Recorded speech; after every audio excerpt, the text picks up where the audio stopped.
Assalamualaikum warahmatullahi wabarakatuh. Teman-teman, terima kasih sudah klik video ini. Di video ini saya akan bikin video pembelajaran tentang Queen versus Pawn Endgame. Jadi dalam permainan catur seringkali kita menghadapi posisi ini. Jadi teman-teman harus tahu nih sebagai pemain catur gimana cara menangnya dengan posisi Queen versus Pawn Endgame. Langsung aja tanpa berlama-lama kita bahas videonya langsung. Jangan lupa di like dulu, share, subscribe, dan nyalakan lonceng notifikasinya.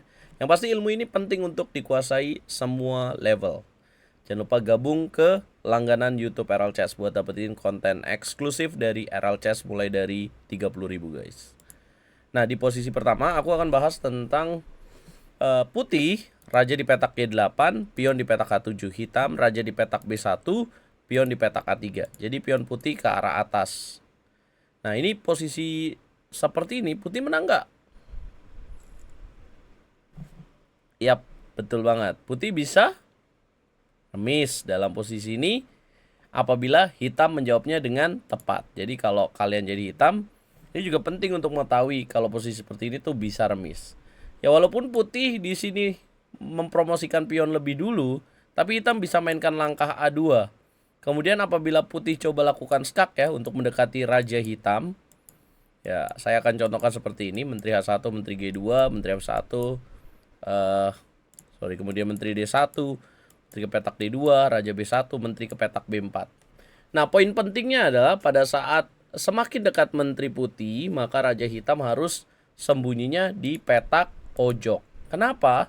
Karena dengan sembunyi di petak pojok, Raja Putih tidak memiliki tempo untuk membantu Menteri Putih.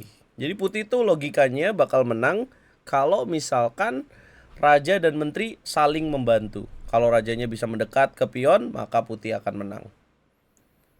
Nah, jadi dalam posisi pion berada di jalur A atau H, jalur benteng, itu riskan sekali untuk bisa remis. Dengan catatan, ketika pion putih sudah promosi, pion hitam sudah masuk ke baris ke-7. Tinggal satu langkah lagi akan promosi.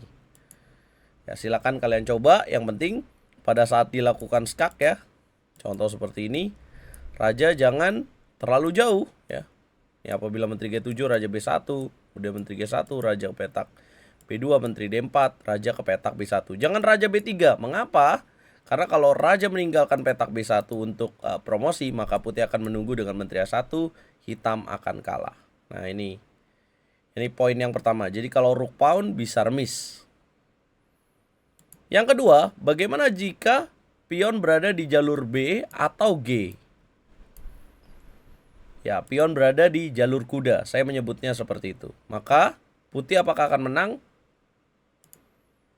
Yap, putih akan menang. Jadi kita contohkan putih promosi. Pion hitam B2, maka putih akan lakukan skak menteri H2, raja ke petak C1.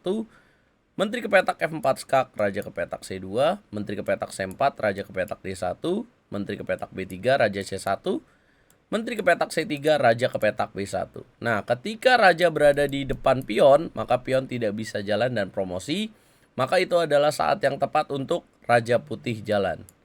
Nah, sayangnya dalam posisi ini raja hitam pun memiliki ruang, jadi tidak stalemate. Bedanya dengan rook pawn tadi, raja hitam tidak memiliki space untuk bisa bergerak. Raja ke petak A2, maka kita lakukan pencegahan pion promosi dengan menteri C2. Apabila raja ke petak A3, menteri B1, raja ke petak A1, maka menteri A4 skak, raja ke petak B1, dan lakukan raja mendekat ke petak E6. Nah, apabila raja ke petak C1, maka menteri ke petak C4 skak dulu, raja ke petak D2, menteri B3, raja C1, menteri C3, raja B1, dan raja ke petak D5. Terus diulangi sampai raja putih benar-benar bisa mendekat. Ini guys. Apabila raja C1, maka bisa jalan raja ke petak C3. Apabila pion promosi, maka bisa lakukan skak menteri F4, raja D1, dan boom, checkmate. Nah, tapi agak tricky apabila hitamnya mengetahui trik itu dan dia akan promosi jadi kuda. Maka raja ke petak D3, raja ke petak B2, menteri B4 skak, raja ke petak A2, maka lanjutkan dengan raja C2, kuda ke petak A3, dan raja C1, zugzwang, putih akan menang. Jadi teman-teman ingat ya, kalau misalkan kita promosi duluan dan pion hitam berada di jalur kuda, maka potensinya bisa menang. Pion kuda di mana aja? Di jalur B dan jalur G.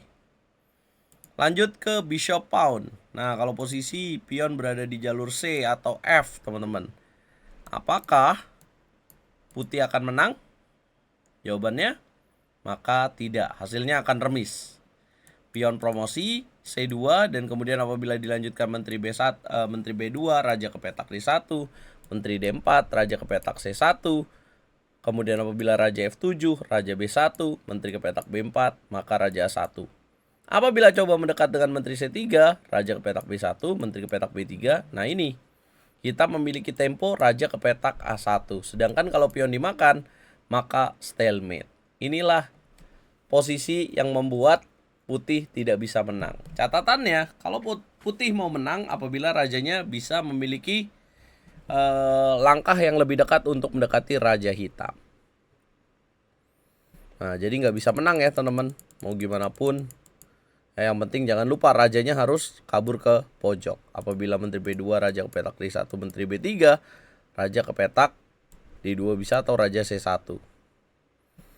Ya, raja ke petak D2 ya, supaya tidak mencegah pion. Apabila menteri B4, maka mainkan raja D1, menteri ke petak D4, maka mainkan raja C1. Perlahan tapi pasti, raja kita akan mendekati petak pojok. Nah, jadi ingat ya, tadi sudah dapat ilmu rook pawn itu bisa remis, pion B atau jalur G itu bisa menang, pion jalur C atau F di jalur bishop maka bisa remis. Nah, sekarang contohnya, bagaimana kalau di jalur D dan E? Di center pawn, apakah putih bisa menang? Yes, putih bisa menang dengan promosi pion. Apabila pion petak D2, maka menteri ke petak C3, raja ke petak D1, maka raja melakukan tempo, raja mendekat. Terus diulangi sampai pion tidak promosi dan raja semakin dekat, teman-teman. Seperti ini contohnya. Kalian pasti udah semakin jago. Ya, raja ke petak C2, menteri ke petak E2, raja C1, kemudian menteri C4, raja ke petak B2, coba meninggalkan, ada menteri D3, raja C1, menteri C3, raja D1, dan raja ke petak D5. Ya, hingga akhirnya ini harus aku jelasin ya, supaya kalian bisa melihat kalau ini beneran kalah. Raja E1, menteri ke petak E4, raja F2, menteri D3, raja E1, menteri D3, raja D1, dan raja ke petak C4. Raja ke petak C2, menteri C3, raja ke petak D1, lanjutkan dengan raja D3, putih akan menang. Nah, jadi kalau pion berada di pion D atau E, bakalan menang nggak putih? Ya, maka jawabannya adalah bisa menang. Nah, gimana teman-teman? Lumayan nggak?